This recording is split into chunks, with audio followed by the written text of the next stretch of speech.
Di sebuah kawasan kos-kosan tua di tengah kota Yogyakarta, terdapat satu kamar yang dikenal dengan nama Kamar 13. Tidak ada yang tahu pasti kenapa kamar itu selalu kosong. Meskipun biaya sewanya jauh lebih murah dibanding kamar lain. Sebagian penghuni kos hanya berbisik-bisik, menyebut ada hal yang tak beres di sana. Namun, kisah sebenarnya selalu diselimuti misteri.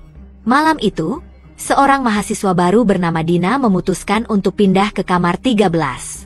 Dina baru saja tiba dari Surabaya dan tak punya banyak uang untuk mencari tempat tinggal lain. Saat dia mengutarakan niatnya kepada Bu Ratmi, pemilik kos, wajah wanita tua itu tampak pucat. "Apa kamu yakin, Nak?" tanya Bu Ratmi, suaranya bergetar. Dina mengangguk tegas. "Saya butuh tempat, Bu. Saya yakin tidak ada yang perlu ditakuti." Setelah beberapa saat ragu, Bu Ratmi akhirnya menyerahkan kunci kamar tersebut. "Kalau ada apa-apa, langsung panggil saya ya," katanya pelan, hampir seperti bisikan. Saat Dina membuka pintu kamar 13, aroma pengap langsung menyergap hidungnya. Bau bunga layu bercampur kelembapan udara membuatnya bergidik. Kamar itu sederhana. Hanya ada tempat tidur, meja kecil, dan lemari tua yang catnya sudah mengelupas. Namun, yang paling mencolok adalah sebuah mangkuk kecil berisi kembang 7 rupa yang diletakkan di lantai, tepat di depan pintu kamar. "Ini apa?"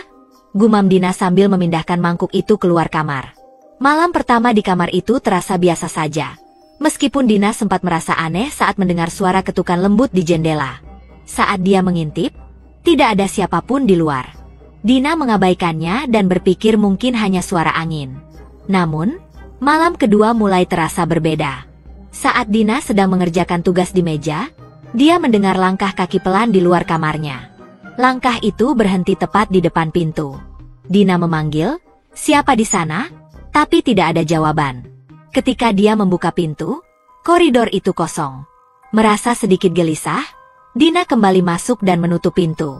Namun, dia dikejutkan oleh suara tawa kecil, seperti suara anak kecil yang tertahan. Suara itu datang dari arah lemari tua di sudut kamar. Keesokan harinya, Dina bertanya pada salah satu penghuni kos, seorang pria bernama Randi, tentang kamar itu. "Kamar 13? Kamu tinggal di sana?" Randi terlihat terkejut.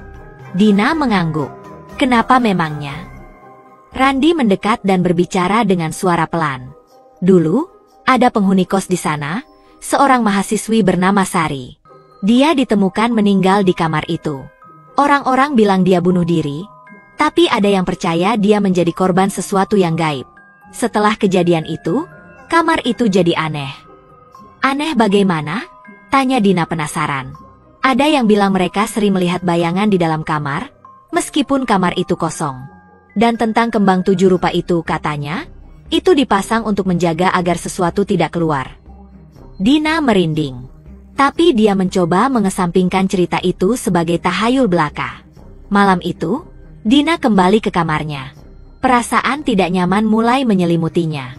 Dia mencoba tidur lebih awal, tapi bayangan Sari terus terlintas di pikirannya. Tengah malam, Dina terbangun karena mendengar suara sesuatu jatuh. Dia menyalakan lampu dan melihat mangkuk berisi kembang 7 rupa yang sebelumnya dia letakkan di luar kini kembali berada di dalam kamar, tepat di depan pintu. Hatinya berdegup kencang. Dina memutuskan untuk membuang mangkuk itu ke tempat sampah di luar kos. Saat dia kembali ke kamarnya, pintu kamar tiba-tiba tertutup sendiri dengan keras. Dina terdiam, tubuhnya gemetar. Tiba-tiba, udara di kamar terasa dingin, dan suara langkah kaki mulai terdengar lagi, kali ini dari dalam kamar. Dia menoleh ke arah lemari. Pintu lemari itu perlahan terbuka, dan Dina bisa melihat bayangan seorang wanita berdiri di dalamnya. Wajahnya pucat dengan mata yang kosong menatapnya. Dina menjerit dan lari keluar kamar. Bu Ratmi segera datang saat mendengar jeritan Dina. Dengan tergesa-gesa, wanita tua itu membawa mangkuk kembang 7 rupa dan meletakkannya kembali di depan pintu kamar. "Kamu tidak seharusnya memindahkan ini, Dina," katanya dengan suara serius. "Ini bukan sekadar hiasan."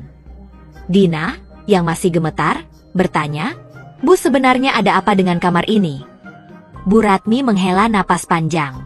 "Sari, penghuni sebelumnya, meninggal secara tragis di sini. Dia sering bermain dengan hal-hal yang tidak seharusnya. Mencoba memanggil arwah dan membuka pintu ke dunia lain. Setelah kematiannya, banyak hal aneh terjadi. Kembang 7 rupa ini adalah satu-satunya cara untuk menjaga agar arwahnya tetap tenang. Dina merasa tubuhnya lemas. Kenapa ibu tidak memberitahu saya sejak awal? Saya pikir kamu tidak akan percaya, jawab Bu Ratmi. Tapi sekarang kamu tahu, jangan pernah memindahkan kembang itu lagi. Malam-malam berikutnya, Dina mencoba mengabaikan ketakutannya. Tapi kehadiran Sari semakin sering terasa. Suara tawa, langkah kaki, dan bayangan samar terus menghantui kamar itu. Suatu malam, Dina memutuskan untuk memberanikan diri berbicara dengan arwah Sari. Dia duduk di tengah kamar dengan lilin menyala di sekelilingnya, seperti yang pernah dia baca di buku. Sari, kalau kamu ada di sini, tolong tunjukkan dirimu. Aku ingin membantu kamu, kata Dina, suaranya bergetar. Awalnya, tidak ada yang terjadi. Tapi kemudian, lilin-lilin itu padam satu persatu, dan udara menjadi semakin dingin. Tiba-tiba, sosok Sari muncul di depannya. Wajahnya penuh kesedihan. Aku tidak bisa pergi, bisik Sari. Mereka tidak membiarkan aku. Siapa mereka? Tanya Dina bingung.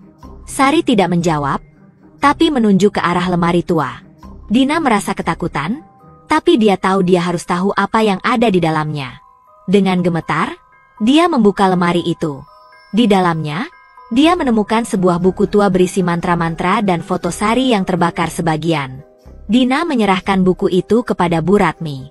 Setelah membaca isinya, Bu Ratmi memutuskan memanggil seorang dukun untuk melakukan ritual pembersihan.